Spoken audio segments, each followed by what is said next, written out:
Lyle and Erik Menendez didn't look out of place in their Beverly Hills postcode, thanks to their Hollywood good looks. But the duo shot to notoriety after killing their parents in 1989, allegedly to get their hands on a $14 million inheritance. The murder scene was so gruesome and messy, the Beverly Hills medical examiner said it was the first crime scene he'd ever walked into where he needed an umbrella. The brothers claimed they had returned to the house to find their parents dead. It was August 20th, and Father Jose, a successful record executive, was sitting in front of the television, eating a bowl of berries and cream. His wife Kitty was in the same room, filling out Erik's college application, when the two brothers burst in, shooting their dad 6 times and Mum 10.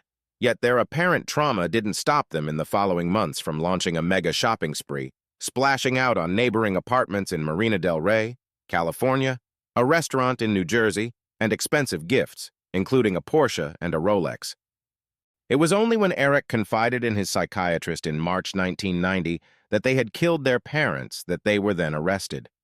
The brothers' defense was that they feared their father would kill them after they threatened to expose him for years of sexual abuse.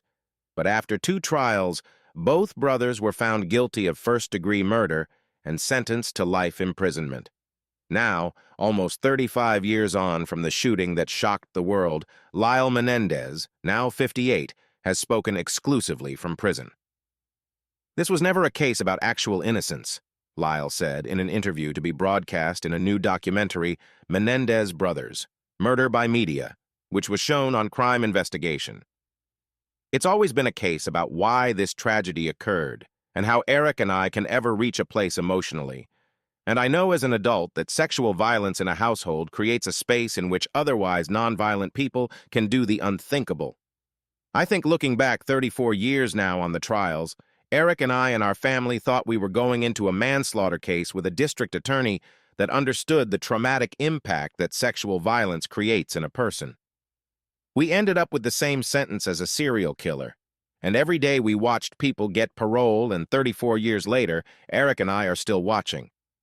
One thing's for sure, the story of the Menendez brothers is still dividing opinions more than 3 decades later. Erik has slammed the new show, writing on Facebook, "I believed we had moved beyond the lies and ruinous character portrayals of Lyle, creating a caricature of Lyle rooted in horrible and blatant lies rampant in the show," he started. "I can only believe they were done so on purpose. It is with a heavy heart that I say, I believe Ryan Murphy cannot be this naive and inaccurate about the facts of our lives so as to do this without bad intent." And while there's no question who killed Jose and Mary Louise Menendez, the jury is still out when it comes to the boys' motive. For 12 years, between the ages of 6 and 18, Erik Menendez claimed he was sexually molested by his father. And during the first trial, the defense called more than 50 witnesses to testify to the strictness and abuse in the family. The boy's cousin Brian Anderson gave a statement saying how he witnessed father and son taking a shower together, which he found strange.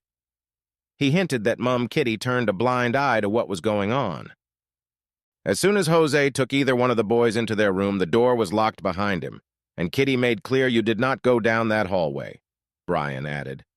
But the witness statements didn't convince everyone.